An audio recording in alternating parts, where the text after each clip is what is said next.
El aumento de la resistencia a la insulina es un problema asociado frecuentemente a, bueno, justamente es lo que hemos estado viendo, ¿no? Síndrome de ovario poliquístico debido al exceso de síntesis de andrógenos, ¿ya? Entonces eso es lo que hemos estado viendo, es la fisiopatología del ovario poliquístico, el hiperandrogenismo. La respuesta es la E. Ahora, la característica hormonal más importante en el síndrome del ovario poliquístico es, ahora vimos, la FSH, aumenta, no, habitualmente o está normal o disminuye en la mayoría de veces, hay una leve disminución. Hay un aumento del estradiol, eh, no es exactamente un aumento, sino es una estimulación progresiva, o sea, nunca baja, por decirlo así. No es que aumente, sino que nunca baja, nunca desciende sus niveles, como normalmente debería descender. Entonces esto no es disminución de la estrona, más bien por el contrario, aumenta porque hay una aromatización periférica. Acuérdense que va asociado con obesidad. La LH aumenta, como vimos, esa es una de las principales características en el estudio hormonal, ¿no? LH aumentada por una secreción descontrolada de la GNRH, ¿no? La relación LH-FSH es inferior a 1, no, más bien un antiguo criterio era mayor de 2, ¿no? LH sobre FSH mayor de 2, generalmente es lo que sucede en el ovario poliquístico. Acá la respuesta es la D, ¿no? La LH aumenta por secreción inapropiada o de forma desordenada de la GNRH. El síndrome de ovario poliquístico se caracteriza hormonalmente por, ya lo habíamos visto, ¿no? Aumenta la LH y la FSH baja o se mantiene ligeramente baja, ¿no? ¿Aumenta el cociente FSH? No, más bien disminuye. LH, FSH sí aumenta el cociente. Aumento de FSH y LH no, la FSH no aumenta. Se mantiene normal o ligeramente baja. LH y FSH son normales, no. Aumento de FSH con niveles normales o bajos de LH, no. Pues entonces, acá la respuesta es el aumento de la LH, ¿no? Ahora, ¿cuál es la característica más importante desde el punto de vista anatomopatológico en el síndrome de ovario poliquístico? Eso quiere decir que si a una mujer con ovario poliquístico le hacemos una biopsia de ovario, ¿qué es lo que vamos a encontrar? Una, una hiperplasia de la teca. Como lo vimos, va a haber hiperplasia de la teca porque va a haber aumento de la LH. La LH es la gonadotrofina que actúa en la teca, ¿no? Que tiene sus receptores en la teca. Al haber aumento va a haber hiperplasia de la teca. Vamos a hablar un poco sobre lo que es la hemorragia uterina normal. Entonces, para eso tenemos un cuadro donde vamos a ver qué es normal. Primero, para hablar de anormal, tenemos que saber qué es normal en cuanto a la menstruación, ¿no? Entonces, la menstruación en promedio va a durar entre 21 y 35 días, ¿no? Como máximo. Esos son los rangos de normalidad. La duración del sangrado puede ser de 1 a 8 días, ¿no? En general 2, acá se han ido un poco abajo, pero 2 a 8 días. Y la cantidad de sangrado es de 20 a 80 mililitros. Cuando se supera los 80 mililitros, generalmente se considera una hipermenorrea. Menos de 20 mililitros, hipomenorrea. No, cuando se supera de 80 mililitros en el sangrado, en el volumen de sangrado menstrual, generalmente es que vienen los problemas de anemia secundarias a los trastornos hemorrágicos de la menstruación, ¿ya? Para que haya anemia debe superar los 80 mililitros. Si está en este rango, generalmente los medios compensatorios y los depósitos de fierro compensan esta pérdida mensual de la mujer, ¿ya? Ahora, entonces, sabiendo lo normal, vamos a ver lo anormal. En cuanto a la cantidad o duración o ambas, ¿no? Antiguamente se diferenciaba hipermenorrea de menorragia, pero actualmente se utiliza indistintamente, ¿ya? Cuando hay un exceso en la cantidad o la duración de los días, se llama hipermenorrea, disminución, hipomenorrea. En la frecuencia, o sea, si son reglas que se producen en menos de 21 días, se llama polimenorrea. Si demoran las reglas más de 35 días, pero menos de 6 meses, se llama oligomenorrea. ¿Por qué digo menos de 6 meses? Porque si ya duran, si la regla se espacía más de 6 meses, ya no es oligomenorrea, sino amenorrea, ¿no? Como lo vimos en la definición. Y las hemorragias irregulares, como la menometrorragia, ¿no? La menometrorragia es un sangrado totalmente irregular, ¿no? La paciente generalmente no identifica si es su regla, si no es su regla, simplemente tiene un sangrado. Hay un término que se llama metrorragia que se refiere exclusivamente al sangrado intermenstrual. Metrorragia, en la metrorragia tú puedes identificar un patrón cíclico de sangrado. O sea, la mujer sangra normalmente su regla, pero entre regla y regla presenta un sangrado, es un sangrado intermenstrual. En la menometrorragia es un sangrado totalmente desordenado, ¿no? Pues antes, durante, más, posterior a la regla, o sea, la paciente generalmente no logra identificar si lo que está teniendo es su regla o es el sangrado por otro motivo, ¿sí? Eso es las discontinuas se refiere a persistentes, o sea que se presenta siempre. Discontinuas que puede presentarse durante un periodo, ¿no? Y después se puede regular, después puede nuevamente presentarse, generalmente son hemorragias disfuncionales. ¿Ya? Ahora, las causas de las hemorragias uterinas anormales lo tenemos acá. Principalmente, la mayoría de sangrados son hemorragias uterinas disfuncionales, ¿ya? Solo el 20% tienen causa orgánica, ¿ya? Solo el 20% tiene causa orgánica. Por eso a veces se ve que pacientes con miomas en la perimenopausia a veces se operan, se someten a histerectomía, cuando en realidad lo que tienen es una hemorragia uterina disfuncional. La hemorragia uterina disfuncional se presenta en el 80% de los casos. Generalmente se presenta en los extremos de la edad reproductiva, ¿no? Al inicio en la menarquia, y también se puede presentar al final, ¿no?, de la edad reproductiva, en la perimenopausia. Son sangrados uterinos disfuncionales. De estos, el 90% de los casos son anovulatorios. ¿Qué quiere decir anovulatorios? O sea, de que, como le dije, son ciclos en los cuales fundamentalmente lo que predomina es el estrógeno, ¿no? Cuando no hay contraposición de progesterona, de progestágenos, el estrógeno estimula constantemente al endometrio, proliferando estas células endometriales hasta que se vuelven, digamos, tan grandes se vuelve la capa endometrial que se empieza a desprender en bloques y produce el sangrado, ¿ya? Por hiperproliferación, por una proliferación excesiva, por estimulación excesiva de los estrógenos que no compensan con progestágenos. El 90% de los casos de las disfuncionales son anovulatorias, solo un 10% son ovulatorias. Dentro de las causas ovulatorias está la insuficiencia del cuerpo lúteo, la persistencia del cuerpo lúteo, enfermedad de Albán. Pues son bien raras en realidad, ¿no? Habitualmente no se diagnostican.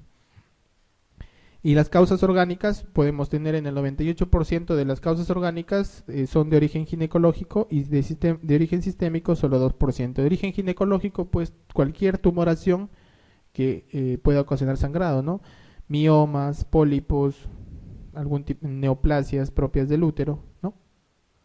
Y dentro de las sistémicas tenemos sangrado por alteraciones de la coagulación, fundamentalmente, o pacientes anticoaguladas, ¿no?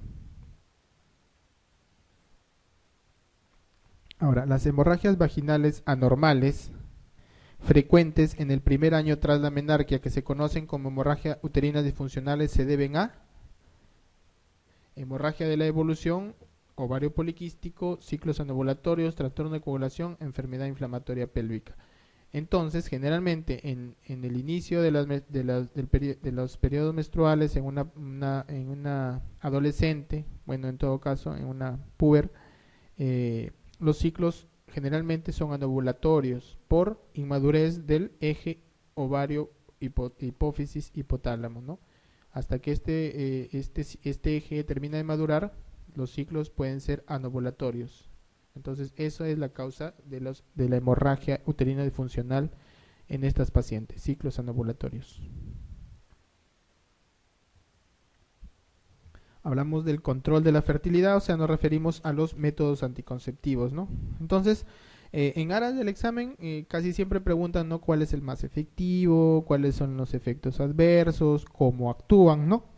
Entonces, en cuanto a la píldora, los anticonceptivos orales combinados, esto es lo importante, su porcentaje de efectividad es de 0.3. Miren, si vemos esta tabla, los más efectivos son los implantes de levonorgestrel, son los implantes de progestágenos, ¿no? La tasa de falla es de 0.05, ¿ya? Seguido del dispositivo intrauterino con levonorgestrel 0.1. No hay que confundirse, ¿ya? El dispositivo intrauterino con levonorgestrel tiene 0.1 de tasa de falla, pero si es solo una T de cobre, o sea, solo tiene cobre, es 0.6, ¿ya? Entonces, importante, ¿ya? Ahora, las mini píldoras, que son las píldoras solo de progestágenos, tienen 0.5 de tasa de falla. Entonces acá podemos sacar un orden, ¿no? Las que tienen menos tasa de falla son los implantes de levonorgestrel. Después, la T de cobre, los dispositivos intrauterinos con levonorgestrel, ¿no? Luego podríamos poner acá, bueno, esto es independientemente obviamente de la esterilización quirúrgica, ¿no? Eso no estamos contando acá. Luego podríamos tener a la píldora, los anticonceptivos orales combinados, ¿no? La Depo-Provera, que son los progestágenos de depósito, ¿no? El inyectable trimestral, ¿no? Entonces, esas son la tasa de falla. Como vemos, los que tienen mayor tasa de falla son lo correspondiente a bueno, acá los que tienen mayor tasa de falla son pues los métodos naturales, obviamente, ¿no? Los métodos naturales, seguido los espermicidas, luego los métodos de barrera, ¿ya? Los métodos de barrera. Los métodos de barrera, tanto el diafragma, el condón masculino o femenino, pueden mejorar su índice de fallas con la utilización de espermicidas. Pero si solo utilizar espermicidas y métodos de barrera, el método de barrera es mejor, ¿ya? Mejor que un espermicida. Si utiliza los dos juntos, mejora todo, pues, ¿no? Ahora, la contracepción, o sea, los anticonceptivos orales de emergencia pueden reducir el embarazo si toman adecuadamente dentro de las 72 horas hasta en un 75% de los casos, ¿ya? ¿Cuál es el mecanismo de acción de la píldora al día siguiente, de los anticonceptivos de píldora siguiente? Evita el pico de LH, ¿ya? Evita el pico de LH, con lo cual ¿qué va a evitar? La ovulación. Por eso debe tomarse dentro de las 72 horas. Pasadas esas 72 horas no tiene ningún sentido, ¿ya? Entonces, ese es el mecanismo de acción, ¿ya? ¿Y cuál es el mecanismo de acción de los anticonceptivos orales? El anticonceptivo oral fundamentalmente tiene su efecto, tiene el efecto, digamos, el efecto anticonceptivo de estas píldoras combinadas depende fundamentalmente del progestágeno, ¿ya? Del progestágeno. Los estrógenos digamos, se unen a la progesterona para evitar los sangrados intermenstruales, ¿ya? Si tú solo das progesterona, generalmente vas a ocasionar atrofia endometrial y sangrados irregulares que son muy molestosos para las pacientes. Por eso lo unes con estrógenos. Los progestágenos entonces bloquean el pico de LH, los estrógenos bloquean a la FSH. Entonces, en términos acumulativos, los anticonceptivos orales lo que provocan es anovulación, ¿no? Anovulación. Secundariamente, el progestágeno también ocasiona espesamiento del moco cervical, ¿ya? Espesamiento del moco cervical. Ok, entonces así creo que son en forma rápida las cosas más importantes respecto a eso. Ahora, siempre también preguntan cuáles son las contraindicaciones para el uso de los anticonceptivos orales. Entonces, cuando tenemos una osteopenia, estos son los beneficios, perdón. ¿Qué beneficios se presentan con el uso de los anticonceptivos? ¿No? Van a incrementar la masa ósea, van a reducir el sangrado menstrual, y por lo cual se puede reducir secundariamente la anemia. Va a haber una disminución del riesgo de embarazo ectópico. Va a haber, obviamente también se utilizan en el tratamiento de dismenorrea y de endometriosis. También se puede tratar puede utilizar para el tratamiento del síndrome premenstrual o del síndrome del trastorno disfórico premenstrual. El uso concomitante de los anticonceptivos orales disminuye el riesgo de cáncer de endometrio y cáncer de ovario. Acuérdense, ¿por qué? ¿Por qué disminuiría el riesgo de cáncer de ovario? Porque producen anovulación, ¿no? Una de las causas de las teorías del cáncer de ovario es la ovulación incesante, ¿no? Entonces, si vas a bloquear la ovulación, en teoría debería disminuir el cáncer de ovario. Va a haber una reducción en las patologías mamarias benignas, ¿ya? Su asociación se ha asociado los anticonceptivos orales con el cáncer de mama y con el cáncer de cervix, pero esa asociación no es, digamos, totalmente comprobada, ¿no? No es absoluto, ¿ya? No es totalmente comprobada, pero de preferencia se deben evitar los anticonceptivos orales en una paciente con patología mamaria maligna, ¿ya? Van a disminuir el hirsutismo, van a disminuir el acné, previenen la aterogénesis, ¿no? Acuérdese que los estrógenos son fundamentales para la ausencia de estrógenos en todo caso va a aumentar el riesgo de fenómenos aterotrombóticos, ¿no? Va a haber una disminución de la presencia de enfermedad pélvica inflamatoria. Esto fundamentalmente es porque acuérdense que los progestágenos ocasionan espesamiento del moco cervical, ¿no? Es un fenómeno más que todo mecánico, ¿no? Y va a disminuir en las pacientes también la actividad de la artritis reumatoidea. ¿Bajo qué condiciones no se deben dar anticonceptivos orales a las pacientes? Una de las condiciones más importantes, una de las condiciones más importantes es el tabaquismo, ¿ya? O sea, no se debe dar anticonceptivos orales a una mujer que fuma, o en todo caso debe pedirle a la paciente que deje de fumar, ¿ya?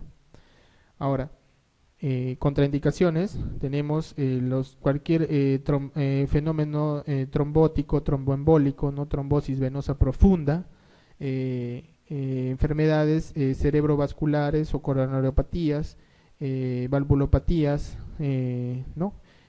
Arritmias, diabetes con compromiso vascular. Miren acá el detalle, la diabetes pero con compromiso vascular. Si la diabetes está controlada, no hay compromiso vascular, se pueden dar. Hipertensión severa, ¿no? Si no se conoce la presencia o ausencia de un carcinoma de mama, ¿no? Si hay un carcinoma de endometrio establecido o cualquier neoplasia que sea dependiente de los estrógenos, ¿no? Cuando hay un sangrado uterino anormal que no se ha afiliado a la causa, también no se deben dar estrógenos. Cuando hay alguna colestasis, colestasis intrahepática, ¿no? Cuando hay adenomas hepáticos, cuando hay un funcionamiento inadecuado del hígado. Por ejemplo, si es una hepatitis A que se ha recuperado, normal, se puede dar, no hay ninguna contraindicación. Si se ha recuperado totalmente la función hepática, ¿no? Si obviamente si la mujer está embarazada se contraindican, o si se va a utilizar, si va a ser esta paciente sometida a una cirugía mayor que conlleve a una inmovilización prolongada, ¿no? También se deben contraindicar. Ahora, vamos a las preguntas. La utilización de anticonceptivos orales combinados de estrógenos y progestágenos puede producir los siguientes efectos beneficiosos, excepto mejoría de la anemia secundaria, pérdida menstrual abundante. Sí, ¿no? Dijimos que eso es uno de los beneficios, ¿no? Reducción del sangrado de la menstruación, con lo cual puede reducir secundariamente la anemia. Disminución del riesgo de padecer cáncer de ovario, sí, ¿no? Dijimos que interviene, una de las teorías es la ovulación incesante. Si no hay ovulación, disminuye el riesgo de cáncer de ovario. Disminución del riesgo de enfermedad de transmisión sexual de origen bacteriano, dijimos que sí, ¿no? Por especiamiento del moco cervical va a impedir el ascenso de los microorganismos. Disminución del riesgo de cáncer de cervix. Y la otra alternativa es mejoría de la dismenorrea. Se utiliza para el tratamiento de la dismenorrea, ¿no? Dismenorrea primaria se utiliza anticonceptivos orales. Entonces acá la alternativa es la D, como les dije. Más bien, en cuanto al cáncer de cervix y al cáncer de mama, se dice, sin que esto sea totalmente comprobado, que puede aumentar el riesgo, pero bajo ninguna circunstancia lo disminuye. ¿Sí? ¿Veamos? Ahora, 16. Una paciente de 19 años, nuligesta, acude a la consulta por irritabilidad, inestabilidad emocional, cefalea, sensibilidad, distensión mamaria. La sintomatología se inicia una semana antes de la menstruación y desaparece tras presentarse la regla. Una vez comprobada la relación con el ciclo menstrual, mediante un diario de síntomas decidimos pautar tratamiento, pues la paciente refiere que la sintomatología interfiere con su trabajo y sus relaciones sociales. ¿Qué aconsejamos como primera elección terapéutica? Primero, tenemos que obviamente hacer el diagnóstico de lo que está pasando con esta paciente. Ahora, esta paciente lo que está teniendo es un síndrome premenstrual, ¿ya? El síndrome premenstrual. Ahora, existen dos dentro de estas patologías, el síndrome premenstrual y el trastorno disfórico premenstrual. ¿En qué se diferencian? El síndrome premenstrual siempre tiene síntomas somáticos y psicológicos, ¿ya? Y se presenta tal y como dice acá, una semana antes de la regla y que mejora a medida que va presentándose la regla.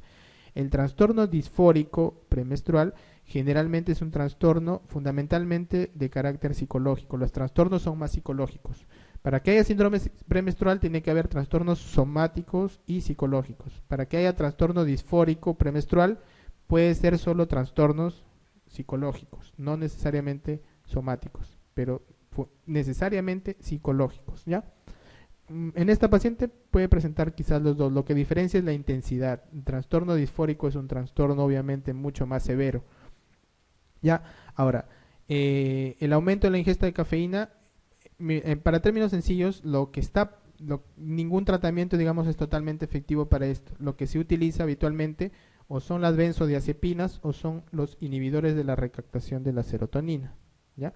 Ese es el tratamiento para el síndrome premenstrual o el síndrome o el trastorno disfórico premenstrual, ¿ya? Entonces, acá de todas, ¿cuál es la que tiene la alternativa correcta? Es la alternativa D, ¿ya? La alternativa D. Esta pregunta está un poco aislada a lo demás. ¿Cuál de los siguientes métodos anticonceptivos es el más eficaz? Entonces ya habíamos visto, ¿no? ¿De cuál era? Acá teníamos, ¿recuerdan? La T de cobre tiene 0.6, ¿no? Tasa de falla. Acá tenemos, fundamentalmente son métodos de barrera, ¿no? Incluso el coitus interruptus, pues el coitus interruptus tiene falla hasta más del 25. O sea, 25, la tasa de falla es de 25 embarazos en 100, ¿no? O sea, no sirve. Ya, entonces, el método más eficaz en este caso es el dispositivo intrauterino de cobre. Pero si nos dijeran dispositivo intrauterino de cobre y DIU con levonorgestrel, DIU con levonorgestrel, ¿no? Una de las siguientes proposiciones no es una contraindicación absoluta para el uso de anticonceptivos orales, ¿no? Dijimos, antecedente de tromboflebitis, claro, tromboflebitis, trombosis venosa profunda, trombofilias en general, ¿no? Sangrado vaginal no filiado, claro, es una contraindicación, ¿no? Porque no sabemos cuál es la causa, puede ser un cáncer oculto. Fumadora mayor de 35 años, también dijimos, ¿no? El tabaquismo en una paciente mayor de 35 años es contraindicación absoluta. Hepatopatía activa, claro, ¿no? A menos que la hepatopatía esté en resolución, esté resuelta en todo caso y la función hepática esté normal, no se deben dar. La diabetes mellitus solo es contraindicación si es que tiene asociado vasculopatía, ¿no? Si está sin vasculopatía, no hay ningún problema.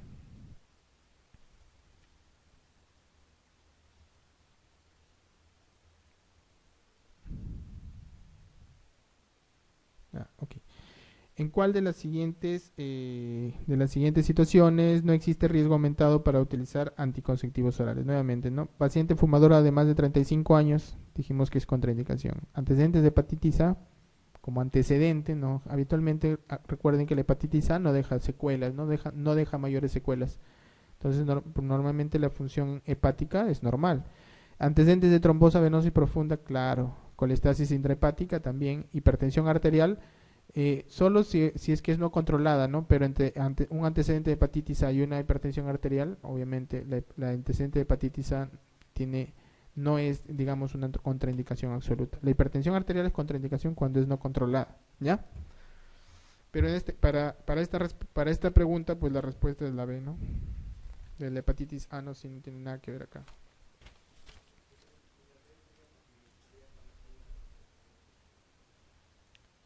Claro, acá mira, o sea, colestasis, no dice colestasis intrahepática, no está hablando acá de de un problema a nivel hepático. Acuérdate que la progesterona tiene un efecto litogénico, ¿no? Aumenta los niveles de colesterol, aumenta la concentración de ácidos grasos en la bilis, disminuye la secreción de colecistocinina, ¿ya? Entonces, a pesar de que solo sea un antecedente, tampoco se debe dar.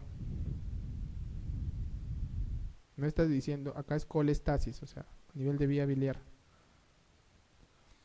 La dismenorrea suele ceder con la administración de, ya, entonces, si hablamos de dismenorrea, la dismenorrea puede ser primaria o secundaria, ¿no? La secundaria es cuando existe alguna patología orgánica que justifique la presencia de esta, ¿no? De dismenorrea. Habitualmente es una endometriosis, adenomiosis o miomatosis, ¿no? Esas son las causas más habituales de dismenorrea secundaria. La dismenorrea primaria es cuando no se identifica ninguna de estas causas. El tratamiento para una dismenorrea primaria inicialmente son los AINES, ¿no? Si es que no mejora con los AINES, pasamos a los anticonceptivos orales. Si una paciente tras 6 meses de tratamiento con anticonceptivos orales no mejora su dismenorrea, debería realizarse una laparoscopía para poder identificar si es que hay un secundarismo en esa dismenorrea. Entonces, en esta pregunta, la respuesta son los anticonceptivos hormonales orales, obviamente los combinados, ¿sí? Y 21 dice, ¿cuál de los siguientes respuestas ordena correctamente en sentido decreciente la efectividad de los métodos anticonceptivos, ¿no? La contracepción oral, acá entonces vamos, por ejemplo, si tomamos por descartes, ¿no? De todos los que están acá, los contraceptivos orales son los que tienen, los combinados obviamente, son los que tienen la menor tasa de falla, ¿no? Entonces, las alternativas que tienen contracepción oral son las que van primero. Ahora, los métodos de barrera prácticamente son al último, ¿no? Entonces acá hay un diafragma, no tiene nada que ver acá. Entonces nos podríamos quedar con la D o con la E, ¿no? Acuérdense que los métodos naturales siempre están al último.